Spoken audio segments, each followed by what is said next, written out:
Mari saya undang kita semua berdiri bersama-sama terlebih dahulu. Sebelum kita memulai ibadah kita pada pagi hari ini, saya rindu kita berikan tos minimal 20 orang kata Tuhan Yesus mengasihimu. Tuhan Yesus mengasihimu, Tuhan Yesus mengasihimu. Ya, bisa menyebar minimal 30 orang. Tuhan Yesus mengasihimu. Tuhan Yesus mengasihimu, Tuhan Yesus mengasihimu. Ya, bisa bergeser, ibu-ibu bisa ke sini ya. Terus 30 orang sudah dihitung? Sudah 30?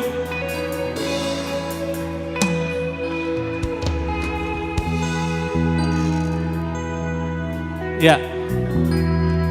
Oke, silakan duduk kembali Bapak Ibu. Ya, saya berharap sebelum kita mulai ibadah ini, Bapak Ibu bisa duduk dengan nyaman, jangan berdempet-dempetan, masih luas yang sebelah sini ya. Bisa jaga jarak, jangan berdempet-dempetan ya.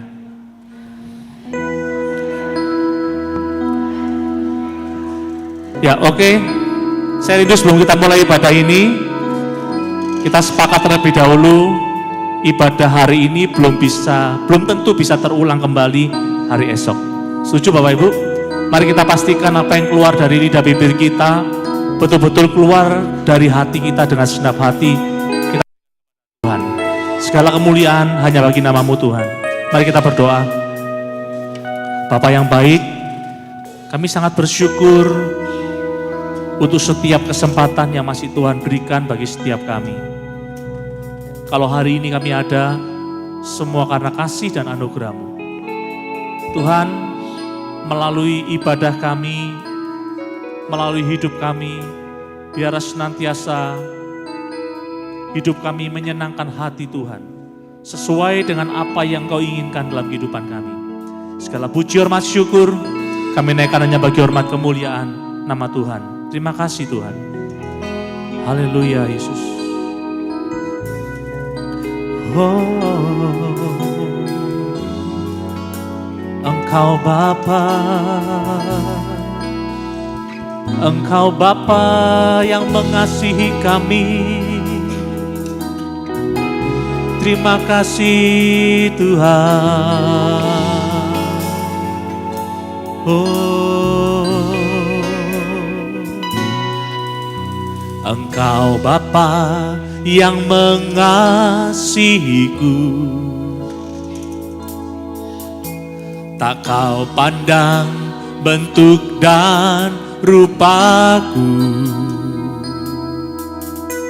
Engkau mengasihiku dengan sepenuh hati. Tak pernah sama seperti dunia ini. Engkau Bapa yang mengajariku melewati awan yang kelabu. Kau yang buatku terbang bagaikan Raja Wali. Amin.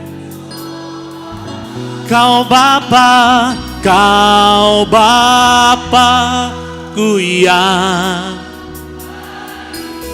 Amin, haleluya.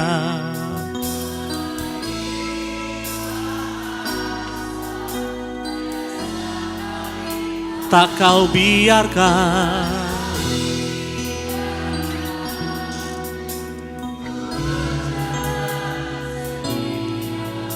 sebab Kau Bapa-Ku yang baik. Engkau sungguh baik. Yang percaya Tuhan Yesus baik, berikan sorak-sorai kemuliaan bagi nama Tuhan. Oh, Engkau Bapa yang mengasihiku. Terima kasih Tuhan. Tak Kau pandang bentuk dan rupaku. Engkau mengasihiku dengan sepenuh hati. Tak pernah sama seperti dunia ini. Engkau Bapa yang mengajariku melewati awan yang kelabu. Kau yang buatku terbang bagaikan raja wali, mengatasi segala persoalan. Kau Bapakku yang baik, mengerti bahasa tetesan air mata. Tak kau biarkan ku berjalan sendirian, sebab kau Bapakku yang baik. Kau Bapa, oh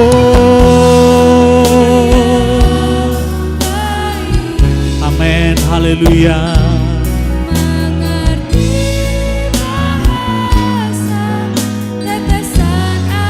Tak kau biarkan ku berjalan sendirian, sebab kau Bapakku yang baik. Kau Bapa, kau Bapakku yang baik. Amin, haleluya.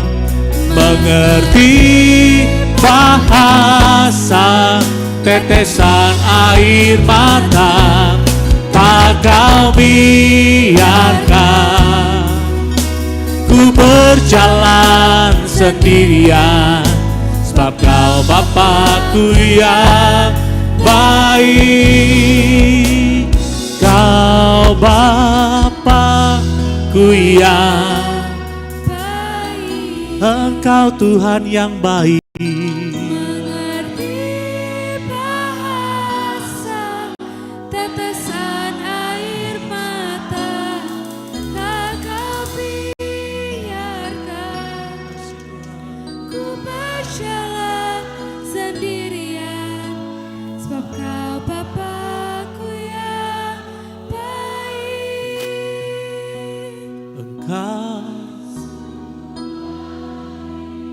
Saudara, pujian ini mengingatkan kita semua bahwa sesungguhnya Tuhan tidak pernah meninggalkan kita berjalan sendiri.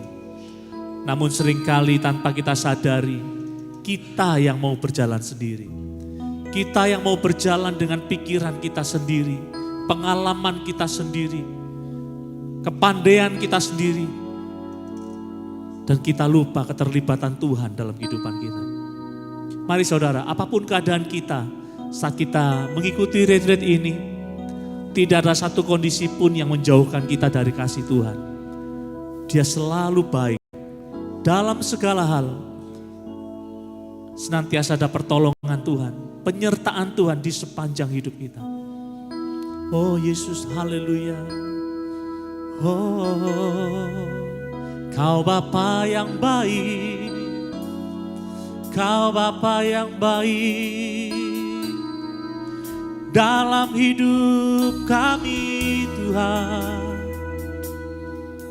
Tidak ada pribadi yang seperti Engkau, Yesus Tuhan, Yesus Tuhan. Engkau sumber kekuatan, Kau sumber sukacita hati kami. Hanya dekat Engkau kami tenang. Yesus, kami perlu Engkau. Kekuatan kami ada batasnya. Kondisi fisik kami bisa berubah, kondisi finansial kami bisa berubah, tapi kasih-Mu tak pernah berubah. Engkau selalu sertai hidup kami dalam segala situasi. Kami percaya Engkau selalu ada bagi kami Tuhan. Kau sumber pertolongan. Engkau sumber kekuatan kami Tuhan. Haleluya.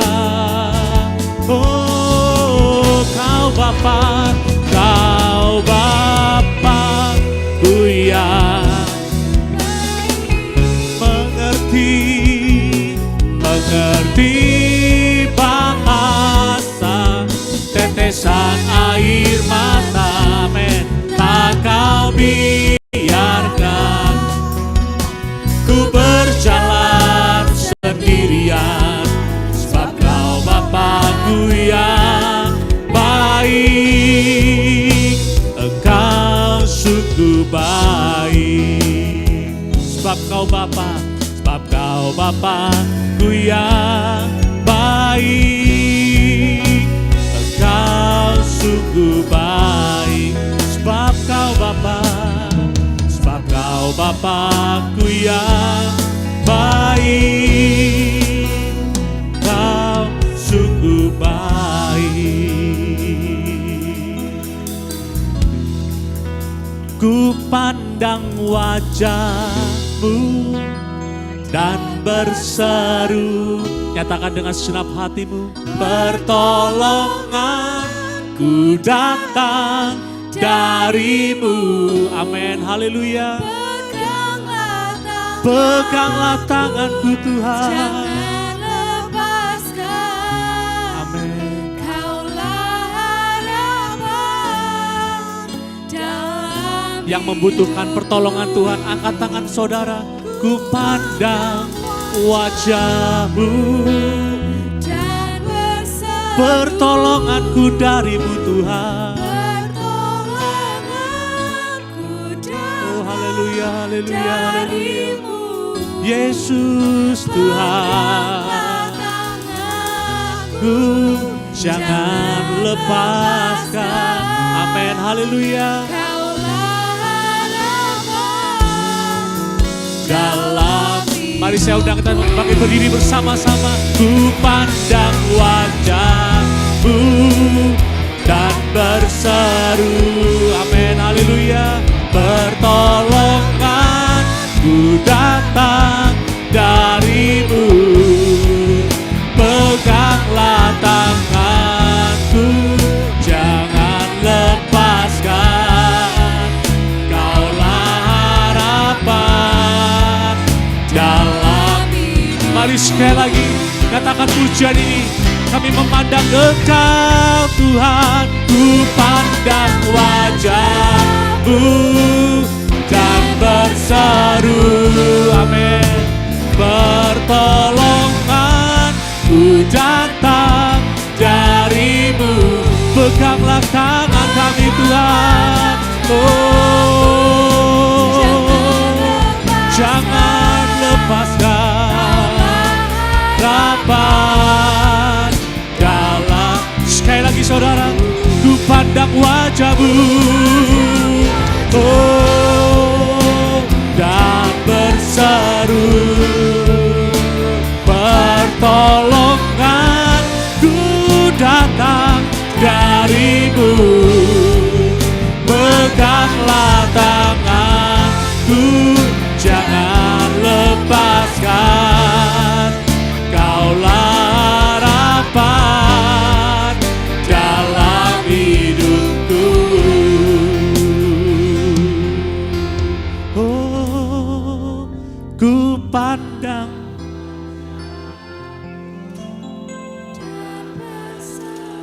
pertolongan kami datangnya dari Engkau Tuhan.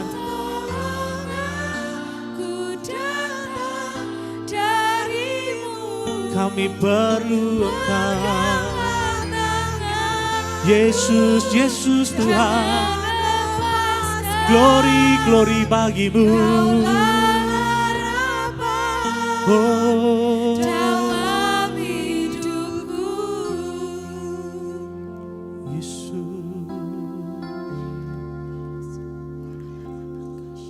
Oh, haleluya. Pertolongan kami datang dari-Mu. Yesus, Yesus Tuhan. Oh, Engkau yang layak kami sembah. Kau yang layak terima pengagungan kami. Kau yang layak terima pujian kami. Yesus Kristus Tuhan, Juru Selamat kami yang hidup, yang kami percaya setiap saat, setiap waktu. Engkau yang kami percaya Tuhan. Haleluya, haleluya, haleluya, haleluya. Haleluya, haleluya. Oh Yesus, syukur, syukur bagimu Tuhan. Haleluya, haleluya, haleluya Yesus, haleluya. Terima kasih Tuhan.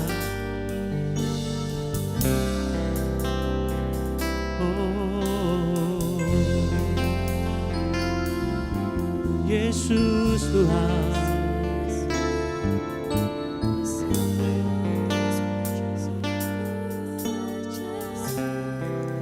peganglah tanganku, jangan lepaskan. Kaulah harapan dalam hidupku. Peganglah tanganku Tuhan, peganglah tanganku, jangan lepaskan. Kaulah harapan dalam hidup. Peganglah tangan kami Tuhan, peganglah tanganku, jangan lepaskan. Kaulah harapan dalam. Sekali lagi saudara, peganglah tanganku Tuhan, tanganku jangan lepaskan. Kaulah harapan dalam hidupku. Haleluya. Segala puji, hormat, syukur kami naikkan hanya bagi hormat kemuliaan nama Tuhan. Pagi hari ini kami tetap bersuka cita dan kami bisa bersuka cita karena ada Tuhan Yesus dalam hidup kami. Terima kasih, segala pujian hanya bagimu Tuhan. Dalam nama Tuhan Yesus yang bersuka cita katakan bersama-sama. Amin. Sorak-sorai bagi nama Tuhan Yesus, haleluya. Ada sukacita pagi hari ini, amin.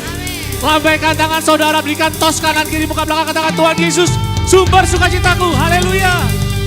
Tuhan Yesus sumber sukacitaku, haleluya.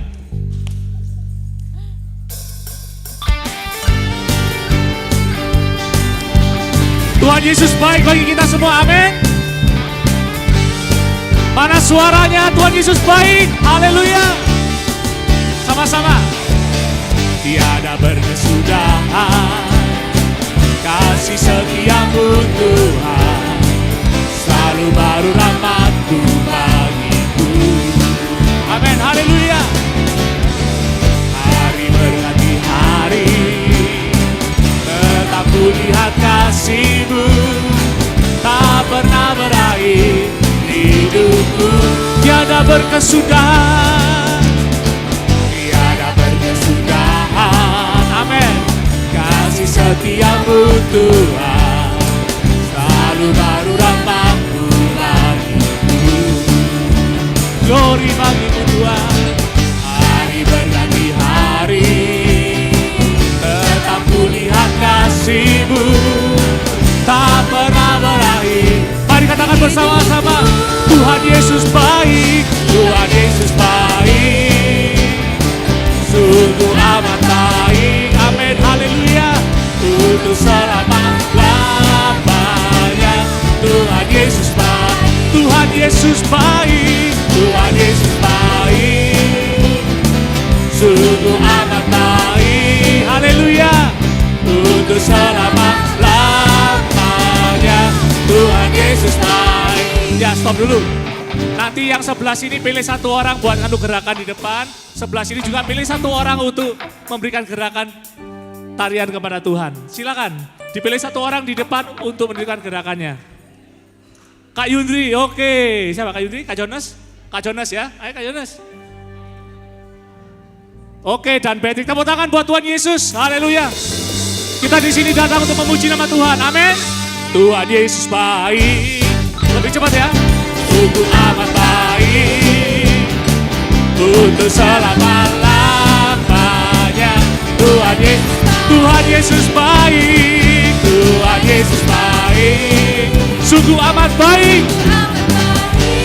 Oh haleluya, untuk selama-lamanya. Tuhan Yesus baik. Sama-sama. Tiada berkesudahan, amin. Kasih setiamu Tuhan, selalu baru rahmat-Mu bagi. Hari berganti hari, hari berganti hari, tetap kulihat kasih-Mu, tak pernah berhenti. Mari bersama-sama katakan Tuhan Yesus baik, Tuhan Yesus baik, sungguh amat baik, untuk selama-lamanya. Tuhan Yesus baik, Tuhan Yesus baik. Oh, sungguh amat baik, sungguh amat baik.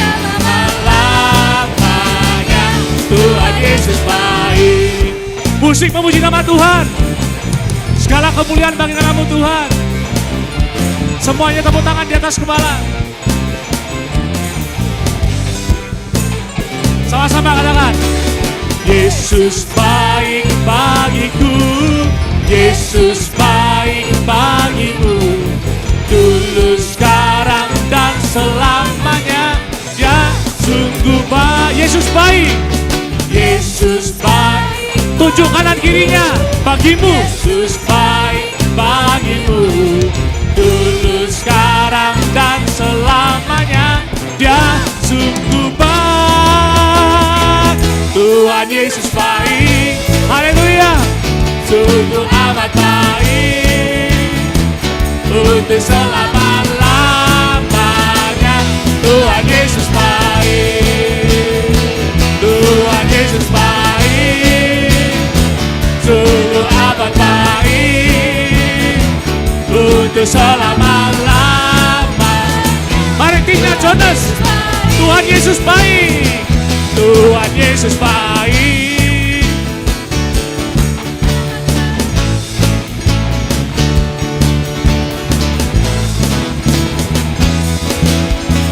Tina Patrick, Tuhan Yesus baik, Tuhan Yesus baik.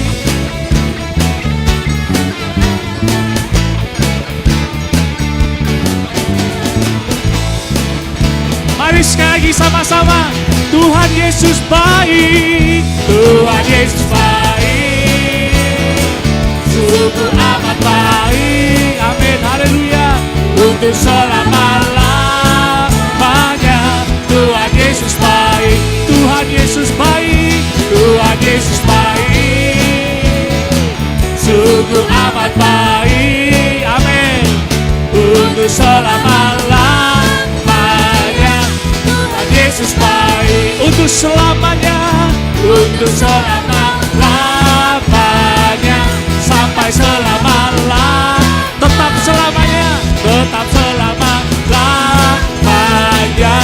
Katakan bersama-sama, Tuhan Yesus baik. Haleluya.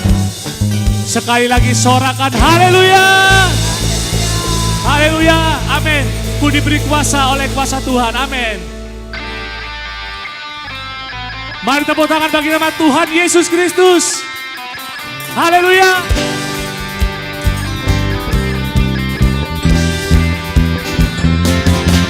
Oh, oh, glory bagimu Tuhan.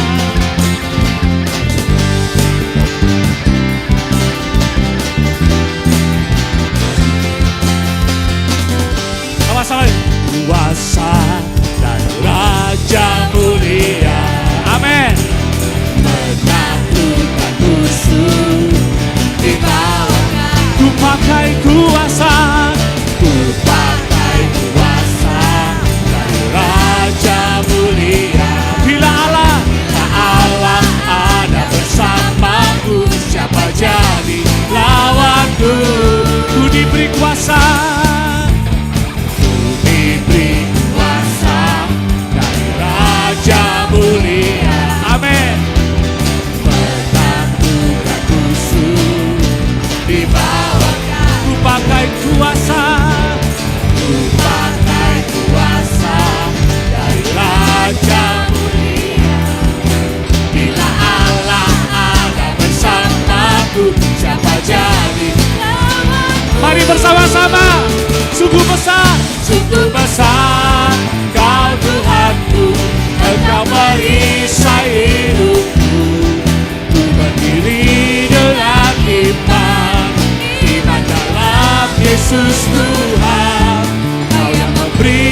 bersorak merayakan, terpujilah Engkau Raja.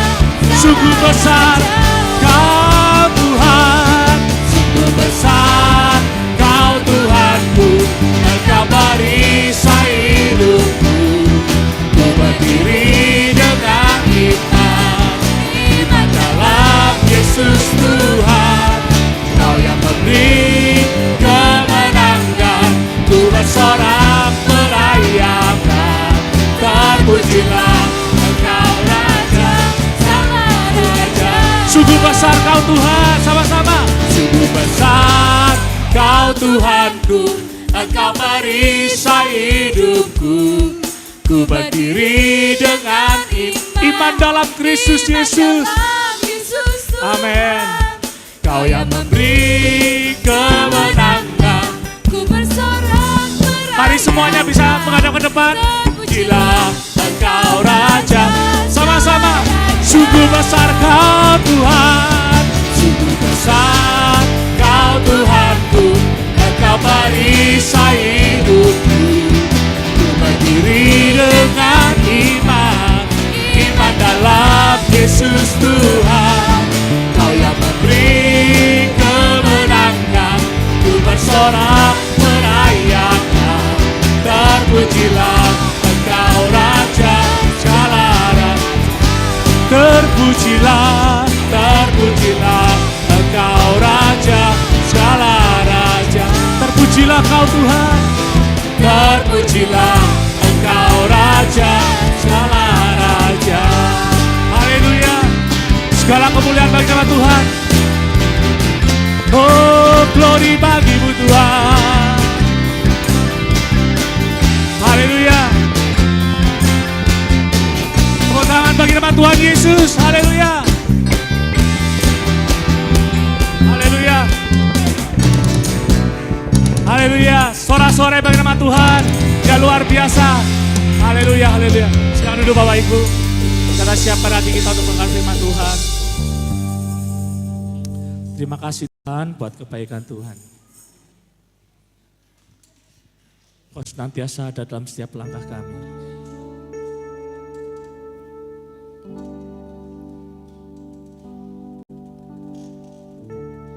Kau selalu setia bagi kami Tuhan.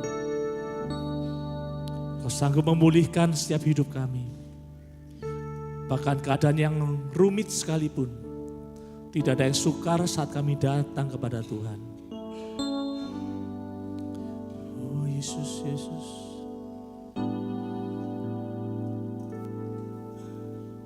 Oh Yesus, Yesus. Pulihkan, pulihkan hatiku dengan kasih-Mu. Bentuklah, bentuklah hatiku jadi seperti-Mu. Kekudusan-Mu, kekudusan-Mu memenuhiku. Tuhan, ini rinduku. Ubah hatiku seperti hati-Mu. Kudus berkenan bagi-Mu. Bagaikan emas yang murni, bentuk hatiku selalu. Oh, biar ku menjadi ciptaan baru, bebas dari semua yang jahat. Serupa dengan gambar-Mu, sucikanku. kuduskan hatiku Tuhan. Mari bersama-sama kembali pujikan pujian ini. Pulihkan setiap kami Tuhan dengan kasih-Mu yang besar. Engkau yang memampukan setiap kami ya Tuhan. Bentuklah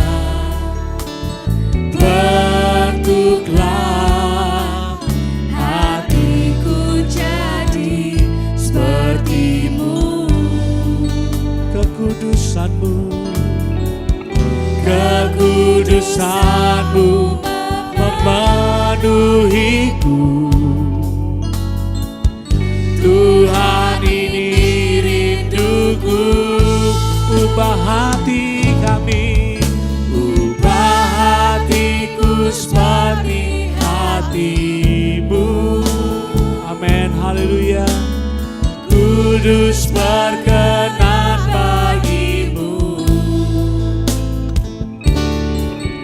bagaikan emas yang murni, bentuk hatiku selalu, biar ku menjadi ciptaan baru, bebas dari semua yang jahat, serupa dengan gambar-Mu.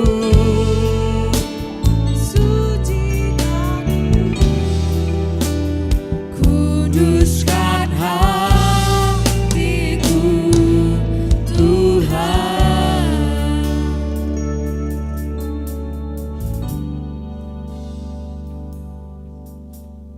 Ubah hatiku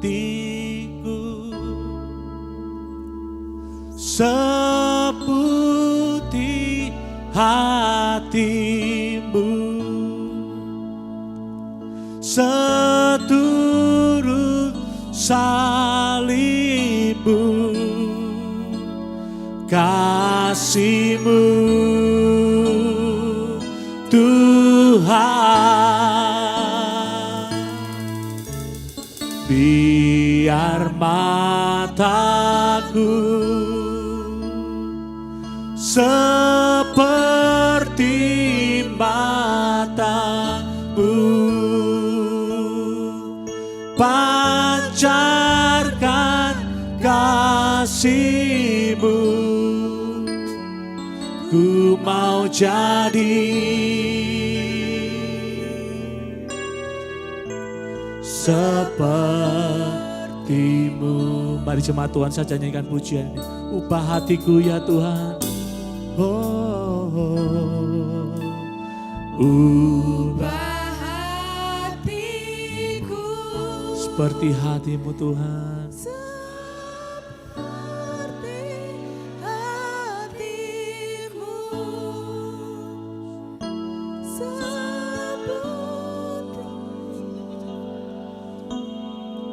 Kasih-Mu Tuhan, kasih-Mu, oh Yesus Tuhan, haleluya.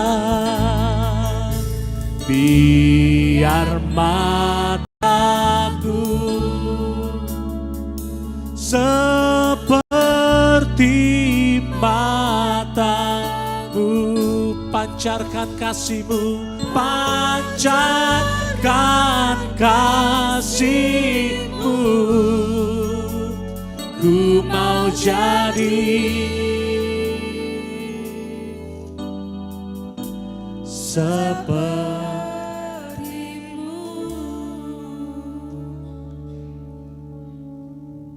Terima kasih buat kebaikan Tuhan.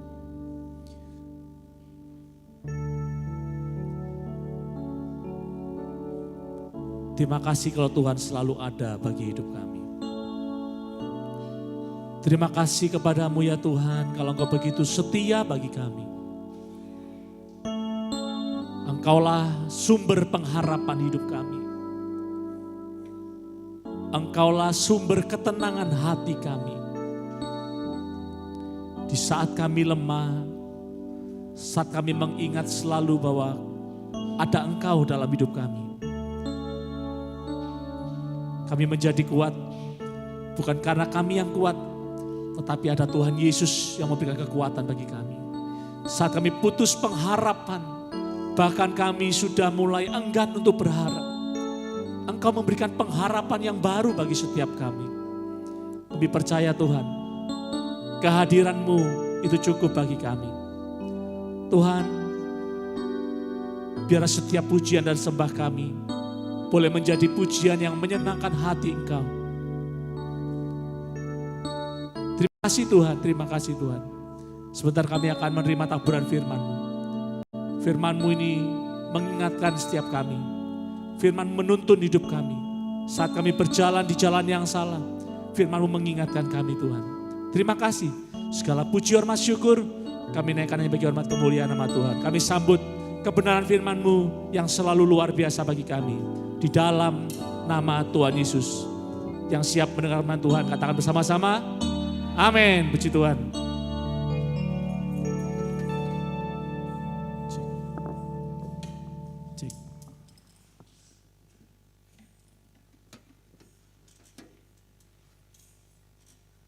Saya berikan kesempatan langsung kepada Bapak Pendeta Harun.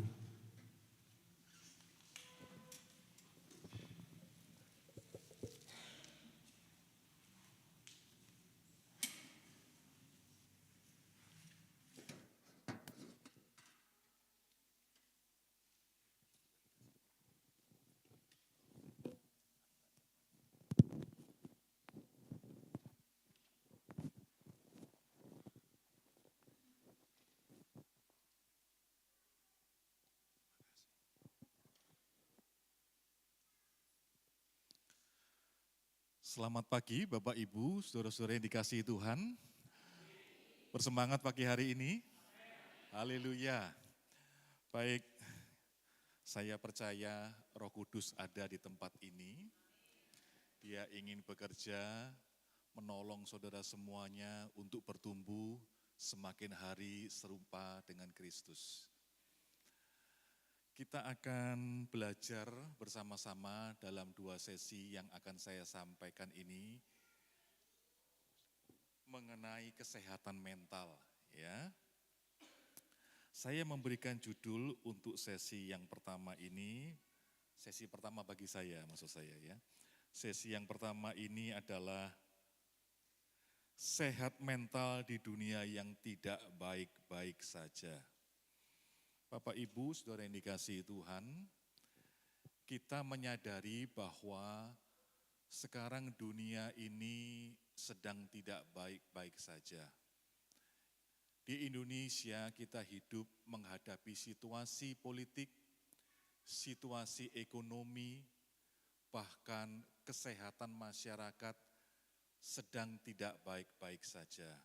Ya, jadi contohnya BPJS ini sudah kewalahan bayar rumah sakit, ya. Itu kan berkaitan dengan apa? Karena banyaknya orang yang sakit. Itu masih sakit secara fisik. Tapi yang sakit secara mental atau secara jiwani, saya pikir tidak kalah jumlahnya. Mengapa? Karena yang pertama, orang yang sakit terganggu secara mental, seringkali dia tidak menyadari, apalagi mau berobat, apalagi mau minta tolong. Yang kedua, keluarga juga tidak memahami bahwa ada anggota keluarga yang sedang terganggu atau sakit mentalnya. Dan yang lebih parah lagi, karena keluarga tidak memahami, maka keluarga tidak mendukung pemulihan kesehatan mental dari anggota keluarganya. Ya, malah jadi kontraproduktif, jadi membuat semakin parah. Dan yang ketiga, orang yang terganggu mentalnya, jiwanya, seringkali dia menilai itu sebagai sebuah aib. Jadi kalau berobat minta bantuan ke profesional, dia malu.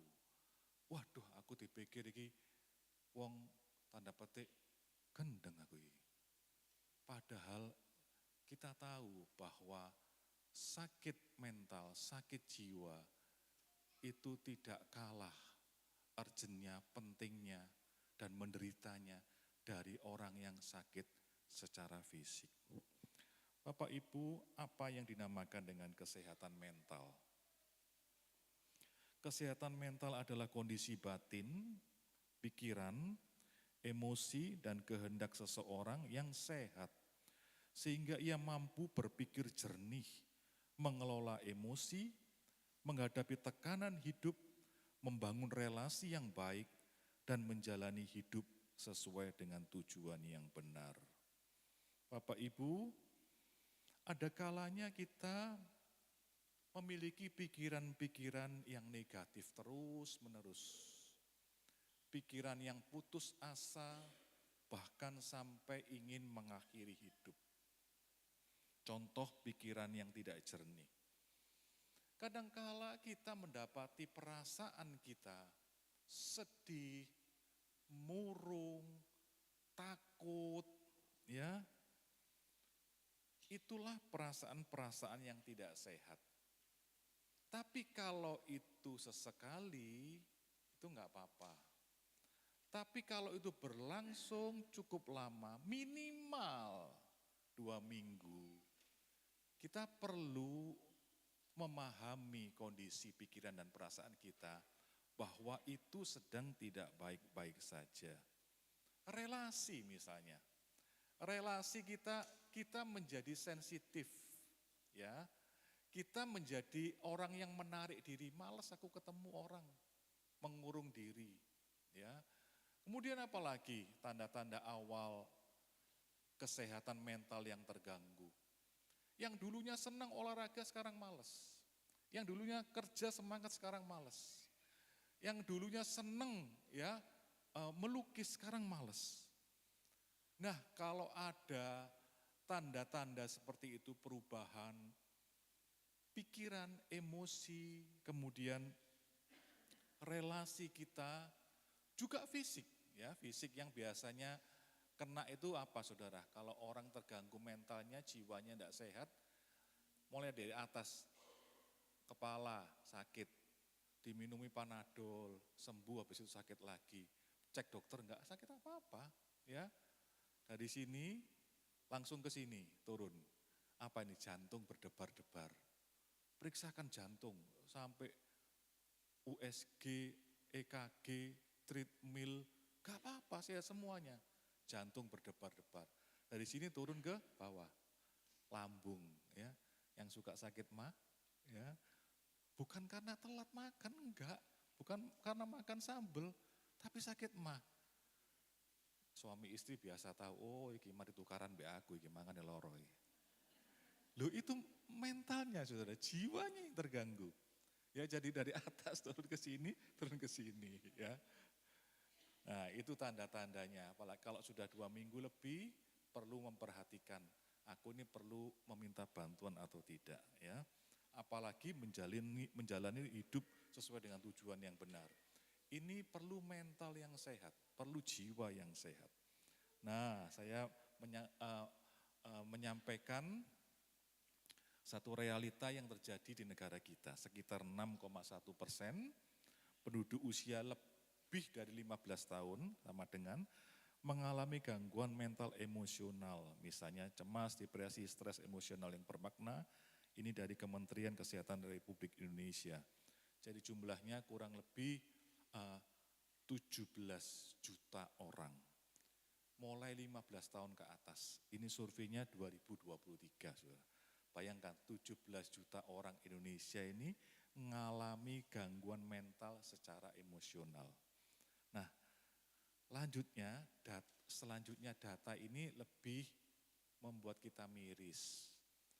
Yaitu menurut Indonesia National Adolescent Mental Health Survey, ini singkatannya ya, INAMS, mencatat bahwa 1 dari 3 remaja Indonesia, di sini banyak anak muda tapi ada remaja juga, 10-17 tahun atau sekitar 15,5 juta remaja memiliki masalah kesehatan mental.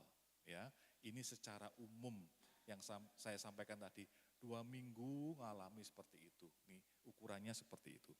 Sekitar 1 dari 20 remaja mengalami gangguan mental yang memenuhi kriteria diagnosis klinis. Nah, ini biasanya sudah didiagnosa oleh tenaga profesional. Tenaga profesional itu siapa? Psikolog atau psikiater.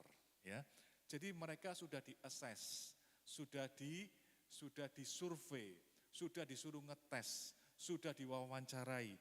1 dari 20 remaja itu memenuhi kriteria diagnosis klinis, berarti sudah terganggu mentalnya, ya, dan perlu diterapi. Masalah yang banyak muncul adalah kecemasan.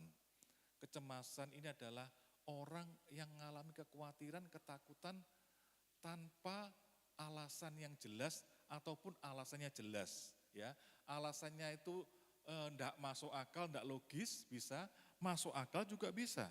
Ya, setelah cemas, depresi, trauma, masalah perilaku dan ADHD, ya, attention deficit hyperactive disorder, ya.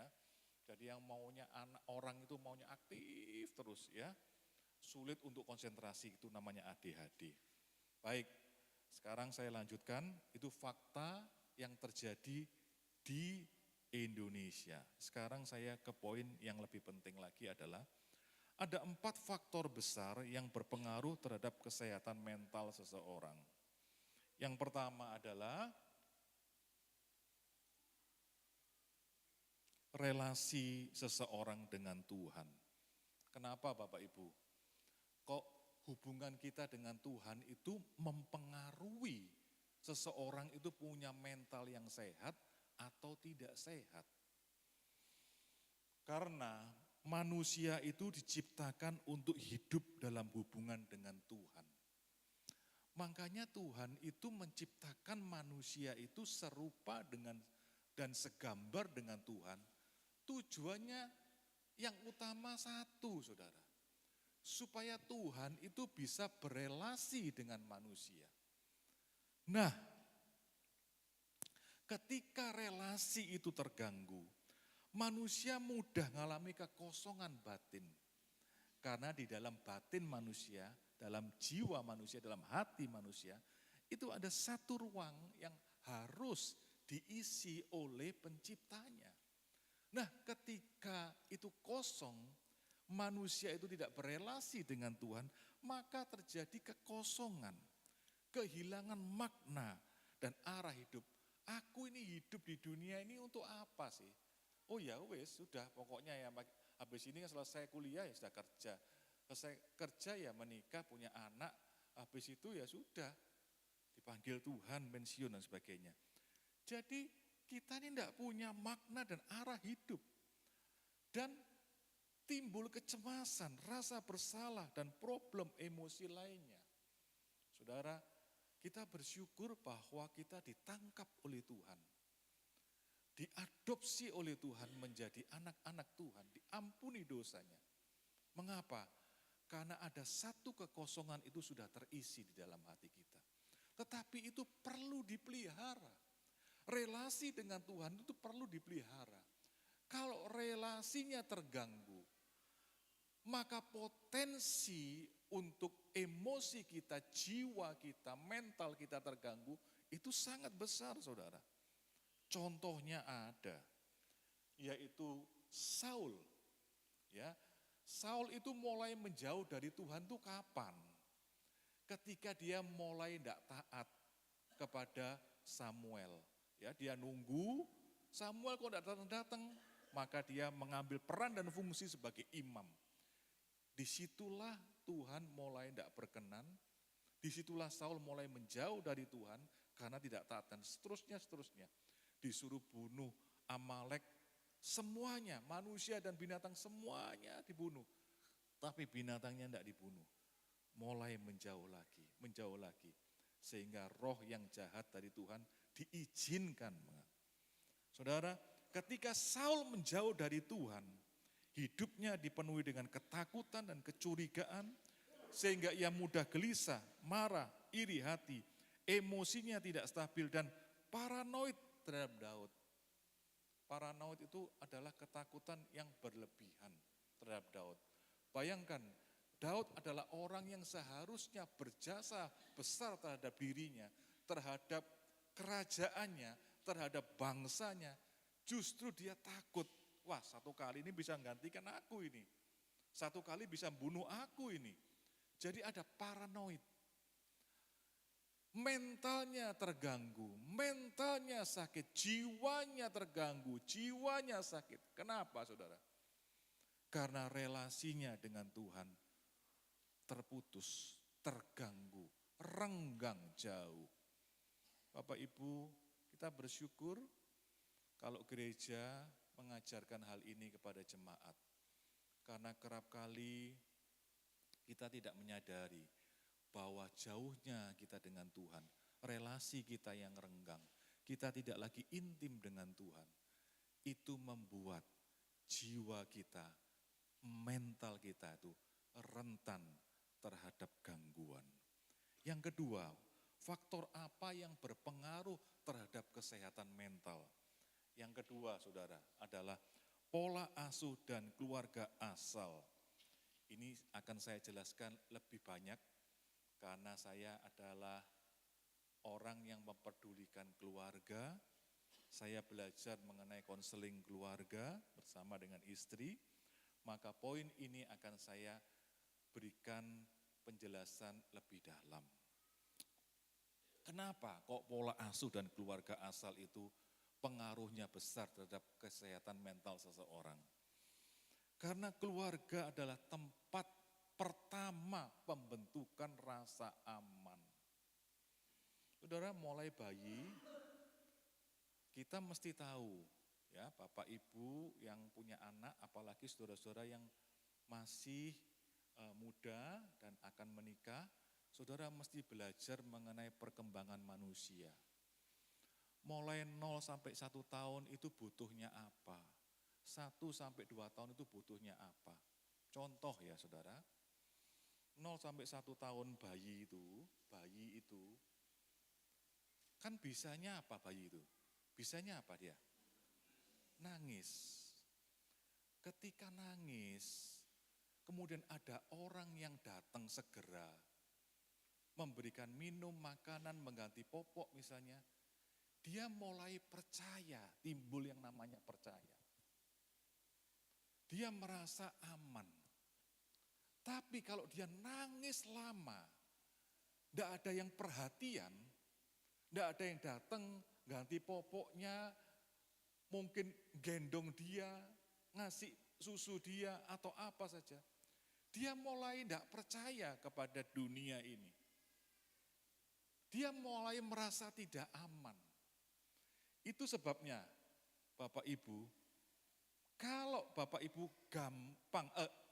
sulit percaya pada seseorang, itu bisa jadi mulai dari awal kecil itu seperti itu. Dan penyebab-penyebab yang lainnya di dalam perjalanan hidup Bapak Ibu. Tapi mulai dari 0 sampai 1 tahun itu isunya itu percaya atau tidak percaya kepada dunia ini. Jadi kalau ada nangis didatangi langsung, dia merasa, oh aku percaya, aku aman. Dimulai dari pertama apa? Dari keluarga rasa aman itu. Harga diri. Saudara dulu dibesarkan dengan orang tua yang seperti apa? Pola asuhnya bagaimana? Saudara, ada 2 hal penting, saudara perhatikan ya, bagi Bapak Ibu, orang tua, bagi saudara-saudara yang akan membentuk rumah tangga, bangun rumah tangga.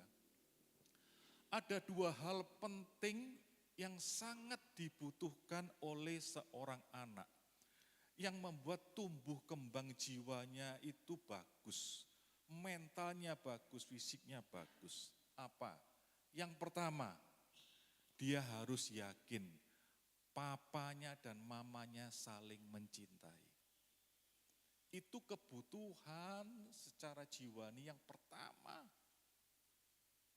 Yang kedua, saudara, bagi seorang anak yang paling penting selain papa dan mamanya saling mencintai adalah apakah dirinya penting bagi papa mamanya.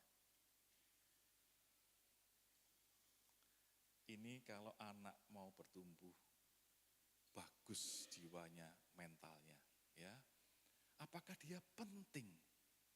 Saya akan sampaikan nanti apa yang dimaksud dengan penting ya. Cara melihat diri mereka. Kalau papa mama hanya melihat kekurangannya, kamu ini kurang rajin, kamu ini kurang tinggi, kamu ini kurang berbakat. Maka dia akan lihat dirinya banyak kekurangan. Makanya anak tidak pede. Tapi kalau papa mamanya imbang antara yang perlu diberitahu kekurangannya dan apresiasinya, artinya papa mamanya lihat apa yang lebih dari anaknya. Hebat, kamu ini rajin belajar loh. Kamu ini luar biasa, prestasimu bagus. Ya, dia akan melihat dirinya seperti itu. Jadi orang-orang yang pertama yang sering berhubungan dengan dia, pola asuh keluarga asal itu pengaruhnya besar bagi kesehatan mental seseorang. Cara membangun relasi, bagaimana papanya dan mamanya saling memperlakukan, bagaimana papa dan mamanya memperlakukan dia, bagaimana papa dan mamanya memperlakukan orang-orang yang sederhana, ART, sopir, satpam, ya misalnya, maaf ya, yang lebih rendah posisinya. Apakah santun, apakah baik? Itu ngajari kita bagaimana kita berelasi dengan orang lain. Saya membiasakan diri santun di rumah terhadap siapa saja, termasuk kepada ART. ART saya hampir setiap hari terima apresiasi saya. Terima kasih, masakanmu enak. Kalau dia membawakan buah, naik ke kamar saya lantai 2, terima kasih. Dan anak-anak saya belajar. Jadi pola asuh dan keluarga asal itu tempat pertama bentuk mental kita, saudara. Saudara bisa flashback nantinya pada saat perenungan. Bagaimana saudara dibesarkan dulunya. Nah, ini saya lebih dalam lagi, saudara. Ini saya akan ngomong mengenai parenting ya. Jika seseorang bertumbuh dalam keluarga yang melakukan kekerasan, kekerasan itu apa, saudara? Dalam bahasa Inggrisnya namanya abuse ya. Kekerasan itu saya ngomong 3 saja ya, tapi bisa macam-macam. 1, kekerasan fisik yang normal, pukul, ya, dorong dan sebagainya.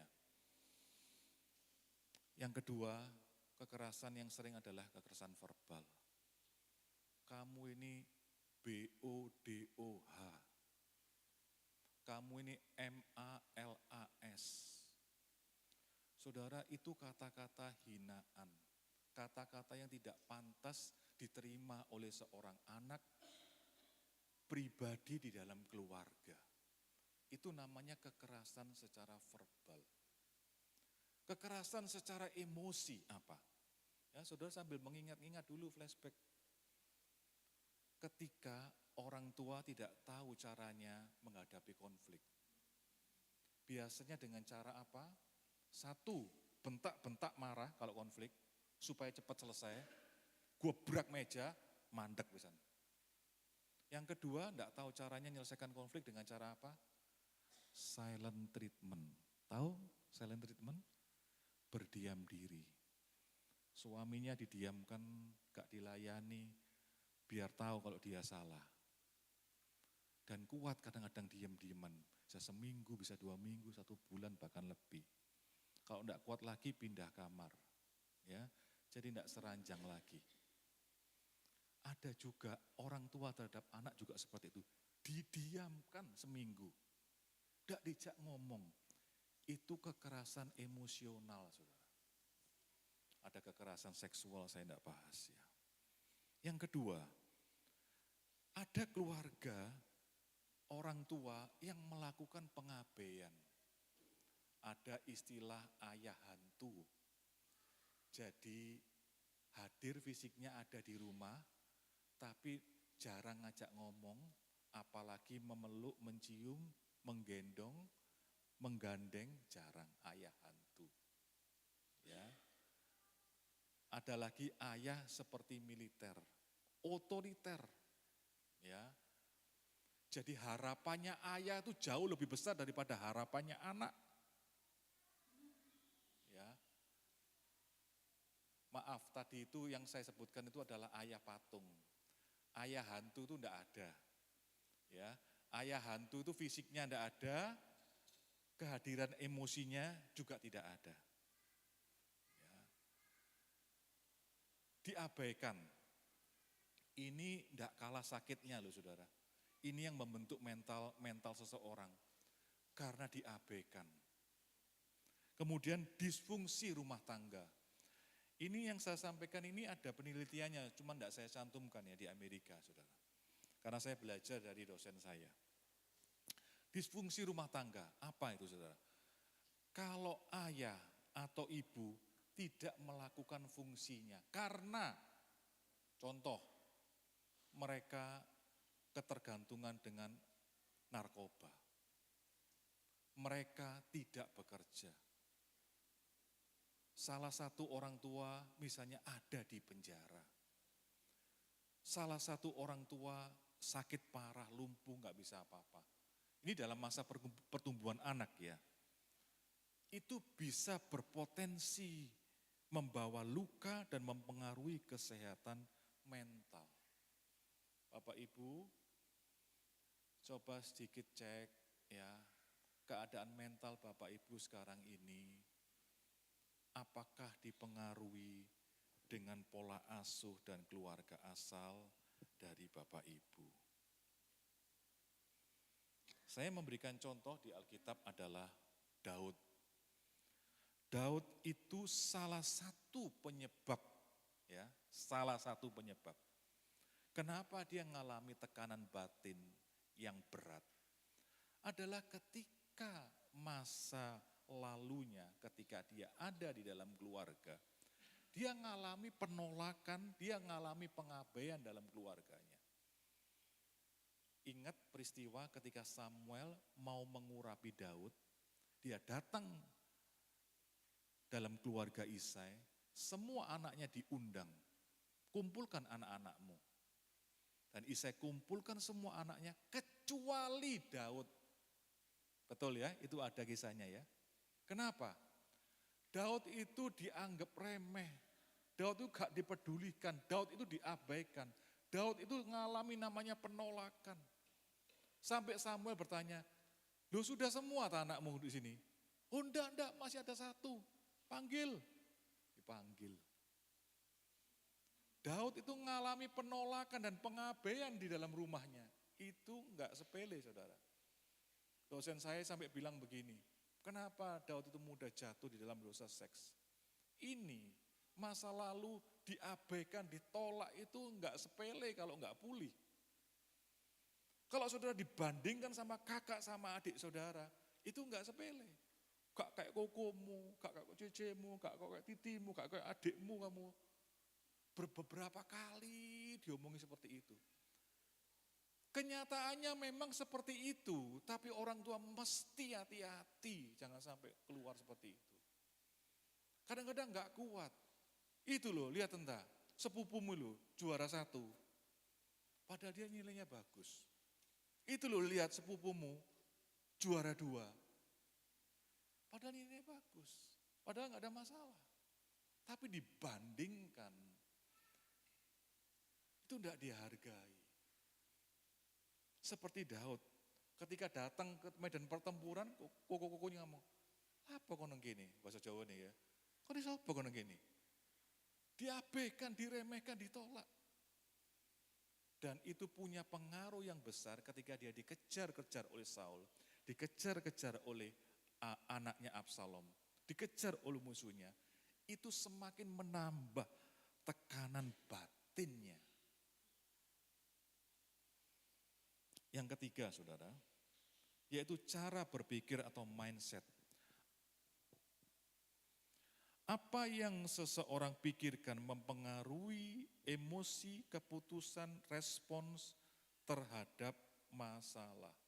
Saya ngasih contoh, saudara. Kalau saudara terbiasa memiliki tabungan, saya ambil contoh aja ya. Tabungan saudara itu biasanya pasti ada saldo 10 juta. Tapi suatu bulan, suatu saat, saldonya itu tinggal 500 ribu. Saudara bisa lihat itu sebagai apa 500 ribu itu.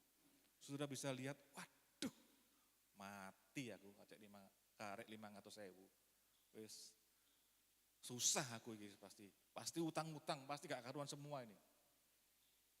Itu cara berpikir. Membuat gelisah, khawatir, takut, sedih. Tapi coba kalau saudara mikir, puji Tuhan, masih ada 500 ribu. Aku pasti bisa bertahan hidup dengan 500 ribu ini. Mungkin ini mustahil, nanti Tuhan akan tolong.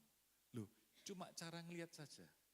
Seperti gelas itu loh, isinya separuh, ada orang yang lihat, waduh sekarang separuh rek. Negatif langsung semua, mentalnya terbangun. Tapi ada yang puji Tuhan, masih ada separuh ini. Lain loh saudara. Ini cara berpikir, cara pandang, mindset.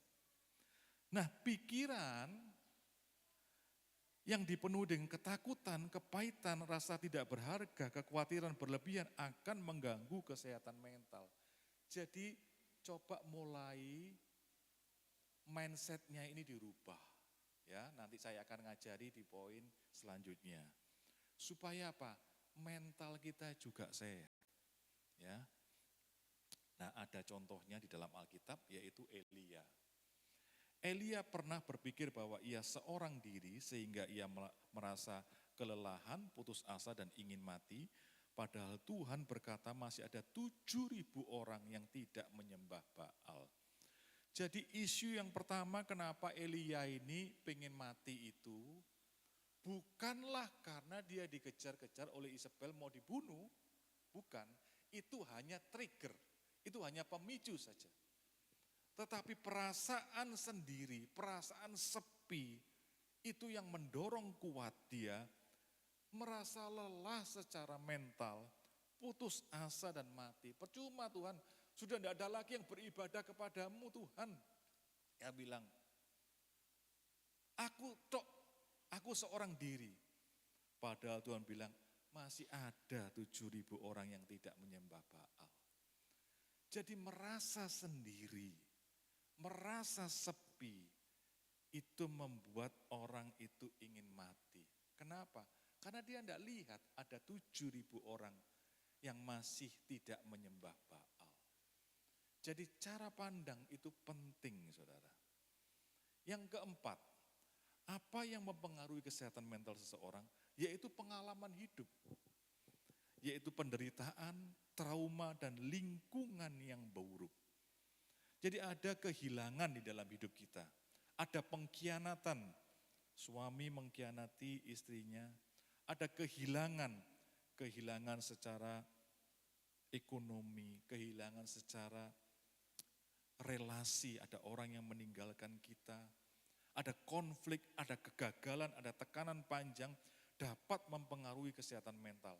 Jelas ya, kalau kita menghadapi situasi, kondisi, ya, satu perubahan dalam hidup kita yang berat, pasti mental kita ini kena. Ya, saya kasih contohnya. Contohnya adalah Ayub.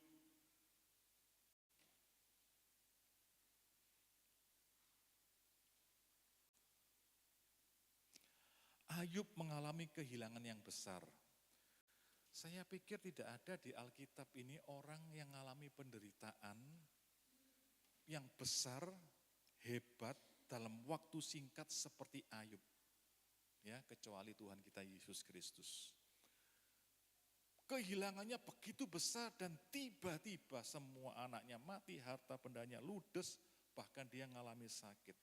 Nah, ini tentu sangat bisa mempengaruhi kesehatan seseorang. kesehatan mental. Maka itu dia mengalami duka dan kesedihan yang sangat dalam. Ya, dia putus asa dan lelah hidup. Tuhan, kalau seperti ini kenapa aku lahir? Artinya kenapa aku kok ngalami penderitaan seperti ini, lebih baik aku mati. Apalagi orang yang terdekat yaitu istrinya tidak mendukung dia. Malah meminta dia untuk ngutuki Allah. Dan sahabat-sahabatnya pada awalnya mendukung dia. Jadi kalau ada orang berduka, sedih, jangan banyak ngomong. Yang pertama dilakukan sahabat-sahabat Ayub ini benar. Mereka duduk diam, mendengar dia. Itu benar saudara. Nek kakean ngomong, malah itu kontraproduktif. Contoh ya. Kita menghadapi orang duka. Datang. Wes ini yang terbaik dari Tuhan. Oh, jok susu ngomong gitu saudara. Jangan kesusu, belum tentu orang bisa terima. Ini menurut aku enggak ada yang terbaik kok dari Tuhan. Itu enggak menghibur dia. Jangan peluk saja, rangkul saja. Saya ikut berduka ya, saya ikut sedih ya. Jangan kesusu ngomong. Wis ini pasti yang terbaik. Ya, enak dia dan sebagainya. Jangan buru-buru, tapi dampingi dulu. Supaya dia merasa ada orang yang memahami dia. Supaya dia merasa ada orang yang ada di samping dia. Supaya dia tidak merasa sendiri. Supaya ada orang yang bisa menguatkan dia. Seperti sahabat-sahabat Ayub itu cuma duduk diam aja. Dan itu menolong. Tapi ketika mulai menghakimi, gak mungkin kon gak salah, kon pasti dihukum, kon itu salah, makanya dihukum Tuhan. Ini bahasa Jawa ini ngomong gitu ya. Wah ya tambah down Ayubnya enggak karuan. Makanya jangan gampang-gampang berkomentar ketika menghadapi orang yang lagi berduka, orang yang sedih, orang yang down dan sebagainya. Jangan gampang-gampang ngasih komentar. Termasuk maaf loh ya, termasuk firman Tuhan. Dengarkan dulu, dampingi dulu, duduk bersama, dipeluk, dipegang tangannya. Seakan-akan saudara, aku paham apa yang kamu rasakan. Ya. Saudara, poin yang terakhir, tapi khotbah belum berakhir, saudara. Karena ini satu poin yang isinya 4 juga ya. Sekarang kepada langkah praktis. Bagaimana membangun dan memulihkan kesehatan mental menurut Alkitab sebagai berikut. Ya, yang pertama, datang kepada Tuhan. Apa maksudnya datang kepada Tuhan? Ya. Jadi kita ini perlu belajar jujur tentang apa yang kita alami di dalam batin kita ini kepada Tuhan. Saya ngasih contoh saudara ya. Jadi ini yang dinamakan dengan curhat kepada Tuhan. Saudara kalau biasanya punya masalah, orang itu kalau punya masalah berat, ya, kecenderungannya 2 sesuai dengan tipe kepribadian. Yang pertama, dia akan menyendiri dan dia akan diam. Karena dengan menyendiri dan diam itu, dia mendapatkan energi lagi. Itu orang yang introvert. Tapi ada orang yang kalau punya masalah, gampang curcol. Curcol itu apa ya? Apa? Curhat colongan ya. Itu tipe orang yang ekstrovert. Jadi ketika masalah langsung ngomong sama orang, itu meringankan dia. Itu tipe orang yang ekstrovert. Nah kita ini gampang biasanya curhat sama orang, tapi sulit curhat sama Tuhan. Curhat sama Tuhan itu begini misalnya, Tuhan, aku ini muangkel sama Pak Gembala. Maaf ya Pak Gembala ya. Mosok loh, tak sopo, gak nyopo balik. Aku kerja keras, pelayanan, gak pernah dihargai. Muangkel, dan aku pengen keluar Tuhan. Itu curhat namanya. Ini namanya datang kepada Tuhan. Kalau saudara punya masalah batin yang berat, ngomong semuanya tumpahkan di hadapan Tuhan. Jangan ditutup-tutupi. Tuhan, aku muangkel. Aku nek iso pengen tak kaplok Tuhan. Bukan Pak Gembala maksudnya. Loh, Saudara belajar jujur terhadap Tuhan. Belajar curhat. Kenapa? Tuhan tuh selalu terbuka, menerima, memperhatikan kita setiap saat. Kalau saudara pergi ke teman, sahabat, si aku repot, engko ae. Wis tiwas lali. Ya toh? Apalagi ke pemimpin jemaat, ke konselor, psikolog apalagi janjian, bayar mana? Ya, pada Pak Gembala, pemimpin rohani belum tentu sedia setiap saat. Tapi kalau kita datang kepada Tuhan, setiap saat dimanapun, kondisi kita seperti apapun, Tuhan selalu mendengar, Tuhan selalu terbuka tangannya. Maka itu curhat kepada Tuhan. Ya, Daud itu contohnya suka curhat kepada Tuhan. Saya bacakan ayatnya ya, Mazmur 142, 2-3, bahasa Indonesia masa kini. Di hadapannya aku berkeluh kesah. Ku beritakan segala kesusahanku kepadanya. Waktu aku hampir putus asa, engkau tahu apa yang harus kulakukan. Di jalan yang harus kulalui, musuh diam-diam memasang jaring kepadaku. Sebab itu di dalam Matius 11 ayat 28, kenapa kita mesti curhat kepada Tuhan? Karena Tuhan janji begini, marilah kepadaku semua yang letih lesu dan berbeban berat. Aku akan memberikan kelegaan kepadamu. Ini janji Tuhan, ini undangan Tuhan. Kalau kita datang dengan terbuka kepada Tuhan, Tuhan itu akan angkat beban kita dan berikan kelegaan kepada kita. Yang kedua saudara, bagaimana kita bisa pulih dari kesehatan mental adalah pembaharuan pikiran. Yaitu mengganti kebohongan dengan kebenaran firman. Kebohongan itu asalnya dari mana? Iblis ya, bapak pembohong, bapak pendusta. Ya, misalnya apa? Misalnya saya sendirian diganti dengan Tuhan menyertai saya. Saya tidak pernah sendiri. Saudara rasakan ada Tuhan atau tidak ada Tuhan dengan perasaan saudara. Saudara harus yakin dengan iman, Tuhan tidak pernah meninggalkan saudara. Saudara rasa, kok rasanya garing ya? Jadi kayak gini, saudara. Kalau saudara datang, ibadah, kok garing ya? Itu garing itu perasaanmu tok. Tuhan itu ada, saudara. Sebab itu paksa jiwamu, tubuhmu tetap memuji dan menyembah Tuhan. Tidak tergantung kepada pemusiknya, penyanyinya, tidak perlu. Dengar firman Tuhan juga tidak perlu tergantung pada siapa yang menyampaikan firman Tuhan. Wah iki mana ya, malas iki bosan iki, bulet iki, gak jelas iki, gak dalam iki. Jangan. Tapi hatinya itu terbuka seperti tanah yang baik. Maka benih firman Tuhan itu akan tumbuh. Dan yang merasakan manfaatnya adalah kita sendiri. Tapi kalau kita sudah blok, wah gak enak sih mimpin pujian, sing main musik gak enak, ini fals iki, sing khotbah gak enak. Saudara blok dulu, saudara tidak dapat apa-apa. Ibadah datang pulang ya sama. Tapi kalau saudara perasaan tidak enak, tapi paksa untuk mendengarkan firman Tuhan, tapi paksa untuk membaca firman Tuhan, paksa untuk berdoa, paksa memuji dan menyembah Tuhan. Saya percaya suatu kali saudara akan mengalami terobosan. Dan iman saudara tetap terbangun. Ya. Yang kedua, saya gagal diganti dengan kegagalan bukan akhir hidup saya. Tuhan masih bekerja dan memberi pengharapan. Mungkin ada di antara Bapak Ibu Saudara yang ada di tempat ini, yang hari-hari ini merasa diri saudara gagal. Aku gagal jadi suami, aku gagal jadi istri, aku gagal jadi papa, aku gagal jadi mama, aku gagal jadi seorang karyawan, aku gagal jadi seorang pelayan Tuhan. Mungkin hari-hari ini saudara berpikir seperti itu, bersikap seperti itu. Saudara perlu merubah, Tuhan masih bekerja dan memberikan pengharapan. Nah, ini yang seringkali seseorang alami juga merasa tidak berharga.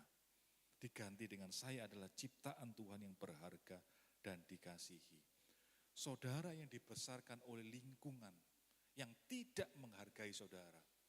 dan selalu menghakimi kekurangan dan kegagalan saudara, saudara rawan dengan persoalan rasa tidak berharga ini. Tidak sering atau jarang sekali orang menghargai saudara, tapi selalu lihat kekurangan saudara dan hakimi saudara. Jarang menerima apresiasi. Apalagi ketika saudara jelas-jelas gagal, salah, maka saudara dikucilkan, diturunkan dan sebagainya. Ini rawan dengan perasaan berharga. Saudara akan merasa, aku ini tidak ada nilainya ya. Tapi firman Tuhan pengen saudara mulai berpikir, aku ciptaan Tuhan yang berharga. Aku sangat dikasihi oleh Tuhan.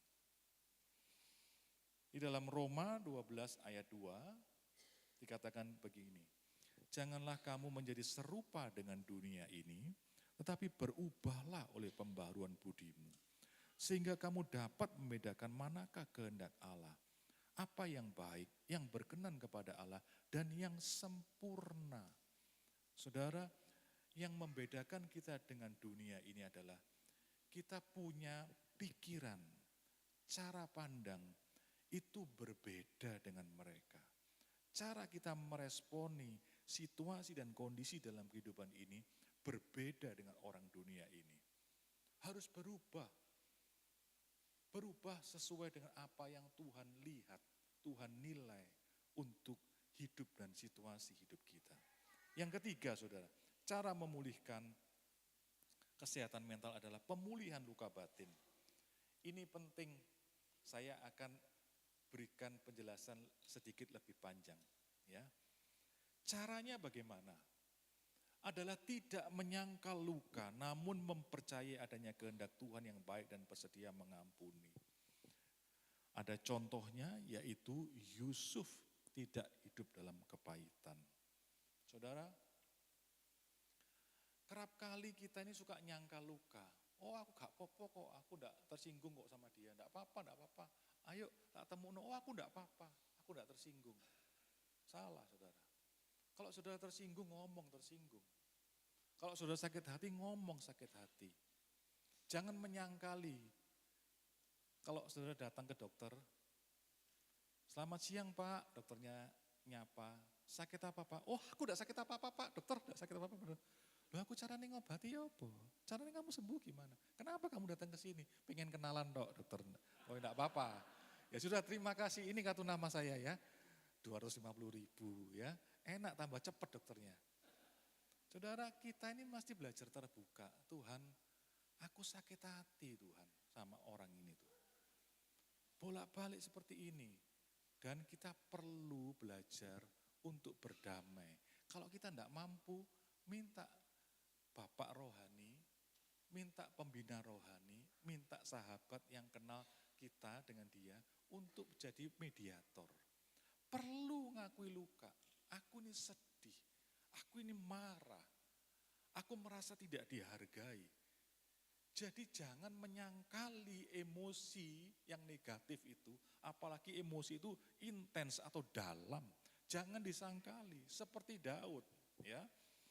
Coba saudara perhatikan di dalam Kejadian 50 ayat 20. Memang kamu telah merekakan yang jahat terhadap aku. Jadi Daud ini ngakui di hadapan kakak-kakaknya ketika ketemu setelah sekian tahun, setelah dia punya posisi sebagai Perdana Menteri, ketemu kakak-kakaknya, dia ngomong, kamu tuh memang telah berencana, bahkan berbuat jahat terhadapku. Aku tuh sakit, kalau dikalimatkan selanjutnya, aku ini sakit, aku ini kecewa, aku ini marah. Mungkin kalau dikalimatkan selanjutnya, mungkin seperti itu, mungkin ini karena dibersingkat. Tapi Yusuf, maaf kok Daud ya, Yusuf itu ngomong, ngakui, aku tuh sakit hati. Dia enggak nyangkali luka, tetapi gimana supaya dia bisa pulih? Dia melihat, dia mempercayai, Tuhan, Engkau punya kehendak yang baik. Kalau Engkau izinkan kakak-kakakku itu menyakiti aku. Nyonya Potifar menyakiti aku. Juru minuman raja yang terbebas karena penafsiran mimpiku dan tidak mengingat aku, itu mengecewakan aku. Sering kan alami kalau kita berbuat baik pada seseorang, dan akhirnya suatu hari kita minta tolong dong aku seperti ini. Ngomong ngotok sama raja bahwa ada tahanan yang tidak salah sebetulnya. Ngomong ngotok, dan kita minta bantuan pada seseorang yang telah kita bantu, kemudian dia tidak nganggap kita kecewa enggak? Kecewa. Yusuf mengalami kekecewaan yang berkali-kali dan begitu berat, saudara. Sakit hati yang begitu berat. Tapi dia melihat dengan iman Tuhan tetap baik. Ada kehendak Tuhan yang sangat baik. Dan akhirnya dia memutuskan untuk mengampuni. Saudara, kata kuncinya mengampuni. Mengampuni itu bukan berarti saudara langsung baik dengan orangnya. Tidak. Tapi mengampuni adalah keputusan yang benar di hadapan Tuhan. Dan ketika saudara mengatakan, Tuhan, aku mau mengampuni si A yang sudah menyakiti aku.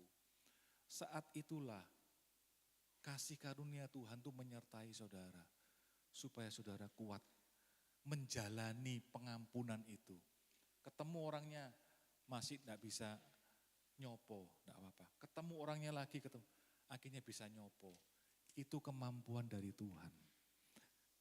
Bukan hanya bisa nyopo, akhirnya bisa duduk bareng ngobrol. Bukan hanya bisa duduk bareng ngobrol, akhirnya bisa ngirimi kue. Itu kasih karunia dari Tuhan, saudara. Jika Tuhan berkenan akan jalan hidup seseorang, maka musuh itu akan didamaikan dengan dia. Itu firman Tuhan. Saudara, yang keempat, bagaimana pulih dari kesehatan mental, yaitu hidup dalam komunitas yang sehat. Manusia tidak diciptakan berjalan sendiri. Di dalam Pengkhotbah 4 ayat 9-10 dikatakan demikian. Berdua lebih baik daripada seorang diri, karena mereka menerima upah yang baik dalam jerih payah mereka.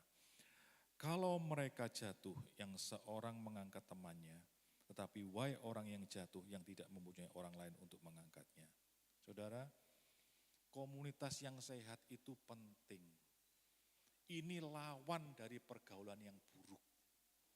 Ini lawan dari toxic relationship. Seringkali kita ada di dalam satu relasi atau lingkungan yang buruk. Dan itu justru menambah mental kita tidak semakin terbangun dengan sehat. Tetapi kalau kita punya komunitas yang sehat, sesuai dengan desainnya Tuhan, mahakarya Tuhan yaitu diri kita. Manusia itu diciptakan sebagai makhluk sosial. Sebab itu ketika Allah lihat Adam, setelah dia menciptakan semuanya, baik, ketika lihat Adam seorang diri, Allah bilang tidak baik kalau manusia seorang diri saja. Itu artinya manusia diciptakan sebagai makhluk sosial, makhluk yang berelasi dengan orang lain. Dan untuk supaya kita bisa sehat, jiwa kita, mental kita, kita perlu hidup punya komunitas yang sehat. Salah satu komunitas yang sehat adalah keluarga rohani. Yang setuju katakan amin. Yang pertama, kalau bisa keluarga biologis. Papa, mama, anak, itu komunitas yang sehat. Dan itu seharusnya terjadi. Tapi kerap kali di rumah tidak sehat, ya mesti dalam lingkungan rohani, yaitu keluarga rohani. Saudara perlu menjadi komunitas yang sehat. Nanti setelah sesi saya yang kedua, itu ada waktu untuk berkelompok-berkelompok, untuk internalisasi. Internalisasi itu artinya memikirkan kembali apa yang saya sampaikan dalam 2 sesi ini di dalam bentuk pertanyaan. Nanti ada fasilitator yang akan membimbing saudara yang ada dalam kelompok untuk membicarakan lebih lanjut apa yang setelah saya sampaikan. Supaya apa? Nyantol. Supaya apa? Dipraktekkan. Ya. Sekarang kesimpulannya apa? Mental yang sehat menurut Alkitab dimulai dari hati yang tertambat kepada Tuhan. Diperbaharui pikirannya, dipulihkan lukanya, dan ditopang relasi yang sehat. Maaf, saya tadi ada lupa satu poin penting. Komunitas yang sehat itu penting sekali, saudara. Banyak orang mengalami pemulihan ketika dia punya sahabat, punya orang yang mau mendengar, yang mau mendampingi, yang mau mendoakan dia. Dipulihkan. Kita mesti jadi bagian dari komunitas yang sehat, gereja itu. Tetapi sebaliknya, kalau saudara berelasi dengan seseorang, dan selesai berelasi dengan orang itu, habis kongko, habis makan bersama, selalu emosinya tidak baik. Itu tanda dari relasi yang beracun alias toksik. Saudara harus waspadai. Nek mari ketemu aku rasanya pengen belanja seperti dia. Aku nek mari ketemu dia, aku rasanya ngomongku kasar ya, sampai suamiku ngomong, kamu kok jadi kasar sih setelah berteman dengan si A, dengan si B. Itu toksik. Saudara mesti membatasi berelasi dengan orang-orang yang seperti itu. Yang gaya hidupnya tidak sesuai dengan firman Tuhan. Yang cara ngomongnya, cara bersikapnya, cara kerjanya tidak benar. Itu toksik. Kita tidak perlu berelasi dengan mereka. Kecuali Tuhan minta kita untuk berelasi dengan mereka. Supaya kita jadi berkat. Itu pun harus dengan hati-hati. Karena pergaulan yang buruk itu merusakkan kebiasaan yang baik. Jadi komunitas itu penting, saudara. Untuk membantu kita memulihkan kesehatan mental kita. Ya. Sekali lagi yang terakhir, kesimpulannya mental yang sehat. Saya ingin kita mengucapkan kalimat ini bersama-sama. 1, 2, 3. Mental yang sehat menurut Alkitab dimulai dari hati yang tertambat kepada Tuhan, diperbaharui pikirannya, dipulihkan lukanya, dan ditopang. Amin. Ini pertanyaan internalisasi, sekedar tahu saja, nanti di kelompok-kelompok setelah sesi saya yang kedua. Tidak perlu dicatat, nanti materi khotbah ini akan saya share ya. Sudah di-share kemarin kepada fasilitator, ketua kelompoknya. Nanti yang kedua juga seperti itu, sehingga nanti dalam diskusi, perbincangan di kelompok itu, saudara punya panduannya. Ya. Kita naikkan sebuah pujian untuk kita merenungkan firman Tuhan.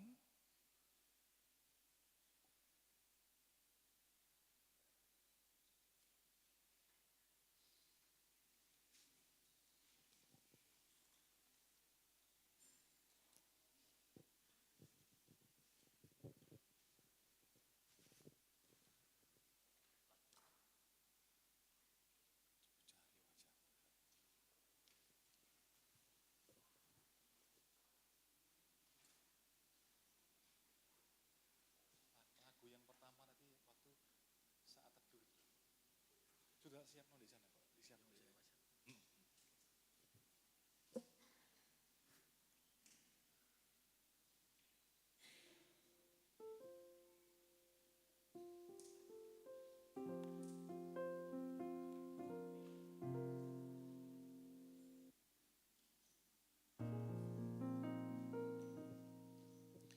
Ku cari wajah-Mu, temukan kasih-Mu. Kau bukan Tuhan yang jauh dariku.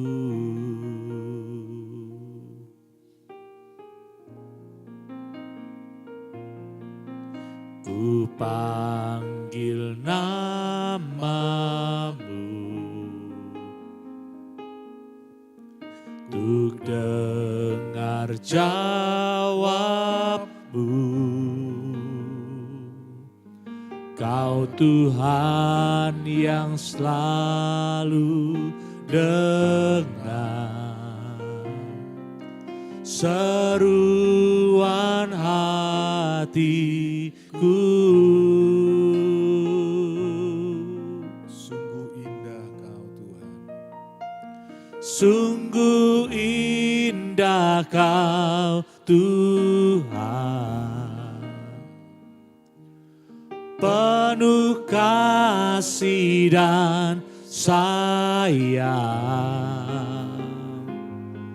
Kau tempat penghiburan bagi setiap hati yang terluka. Sungguh indah Kau Tuhan, menara perlindungan.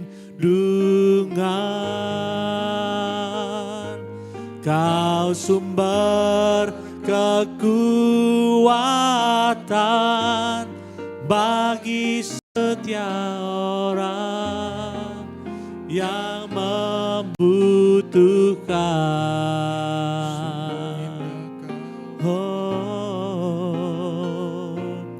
Sungguh indah Kau Tuhan, penuh kasih dan sayang.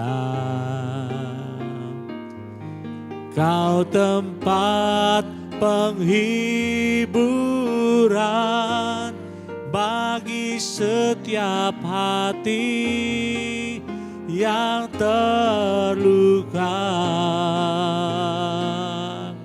Sungguh indah Kau Tuhan, menara perlindungan.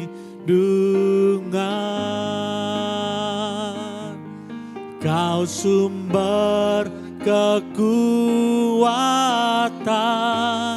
bagi semua orang yang membutuhkan. Bapak Ibu, saudara yang dikasihi Tuhan, saudara perlu berdiam diri, saudara perlu berurusan dengan Tuhan secara pribadi. Jangan tengok kanan dan kiri, tapi datanglah kepada Tuhan. Emosi negatif apa yang seringkali timbul di dalam perasaan saudara? Bawalah kepada Tuhan pagi hari ini. Mungkin saja itu akibat dari luka batin atau luka emosi yang belum pulih. Mungkin saja karena pergumulan hidup ini. Mungkin saja cara pandang saudara yang perlu diubah. Dan mungkin saja relasi saudara dengan Tuhan sudah begitu jauh. Dan pagi hari ini saudara ingin memperbaiki semua itu. Mari kita datang kepada Tuhan. Kita naikkan refren dari lagu ini 2 kali. Kemudian kita bersama-sama datang kepada Tuhan.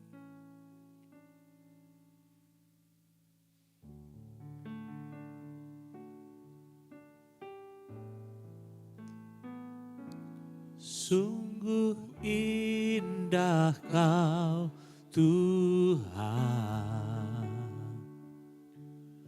penuh kasih dan sayang. Kau tempat penghiburan bagi setiap hati yang terluka. Sungguh indah Kau Tuhan, menara perlindungan. Kau sumber kekuatan bagi semua orang yang membutuhkan.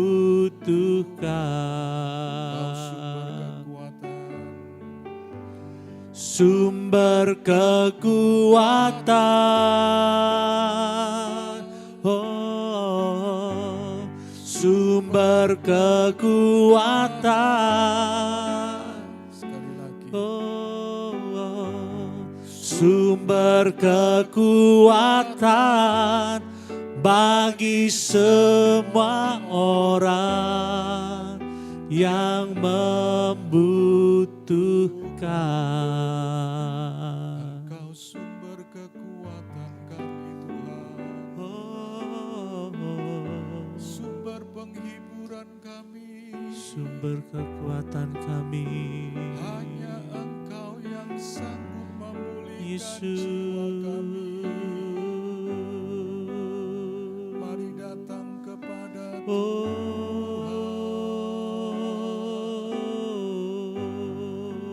mari hampiri Tuhan. Kau sumber kekuatan kami. Curahkan isi hatimu. Oh Yesus, Tuhan ada di depanmu saat ini. kami perlu Engkau. Tuhan ada di sampingmu saat ini. Kami perlu Engkau Tuhan. Dia akan pegang tanganmu. Dia akan peluk engkau.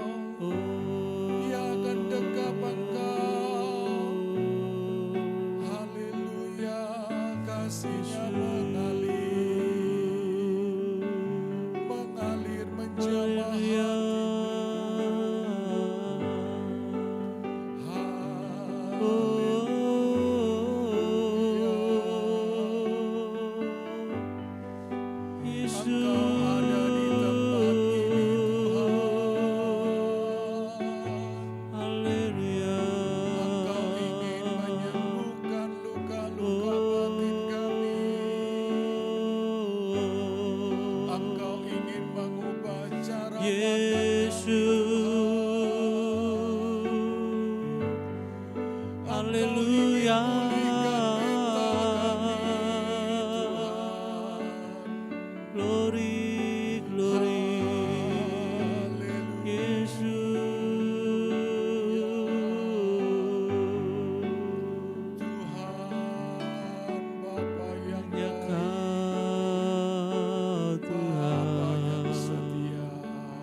indah Kau Tuhan,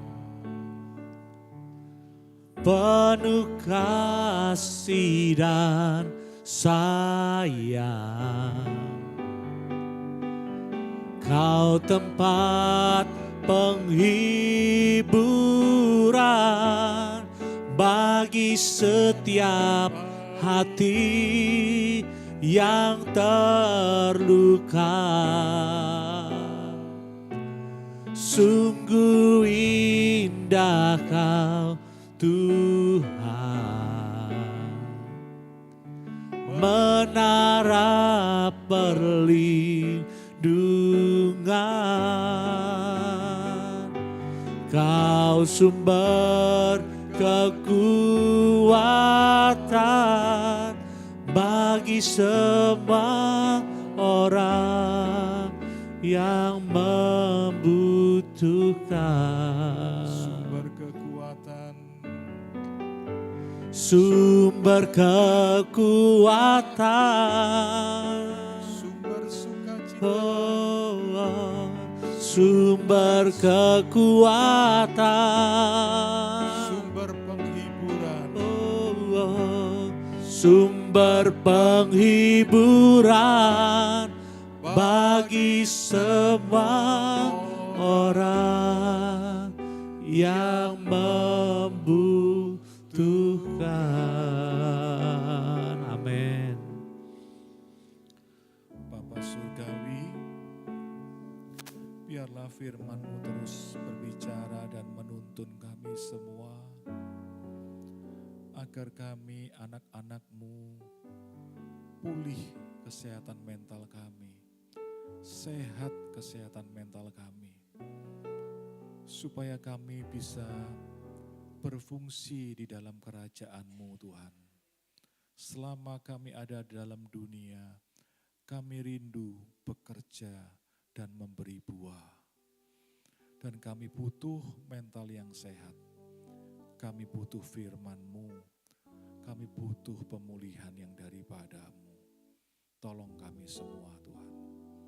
Di dalam nama Tuhan Yesus kami berdoa. Amin.